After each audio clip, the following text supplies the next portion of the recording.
இயேசு கிறிஸ்து பெத்லகேம் என்ற ஊரில் மரியாள் மற்றும் யோசேப்பு அவர்களுக்கு பிறந்தார். அவர் பிறந்தது கடவுளின் அருளால் என்று நம்பப்படுகிறது.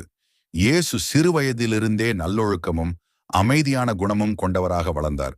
இயேசு வளர்ந்தபின் மக்களிடம் அன்பு, கருணை, மன்னிப்பு மற்றும் சமாதானம் பற்றி போதித்தார். ஏழைகள், நோயாளிகள், பசித்தவர்கள் ஆகியோருக்கு உதவி செய்தார். மனிதர்கள் ஒருவரை ஒருவர் நேசித்து நல்ல வாழ்க்கை நடத்த வேண்டும் என்று அவர் சொல்லினார். இயேசுவின் போதனைகள் பலருக்கு பிடித்தாலும் சிலர் அவரை எதிர்த்தார்கள். அவரை பிடித்து சிலுவையில் அறையினார்கள். இயேசு மரணித்தாலும் அவர் 3ஆம் நாளில் உயிர்த்தெழுந்தார் என்று கிறிஸ்தவர்கள் நம்புகிறார்கள்.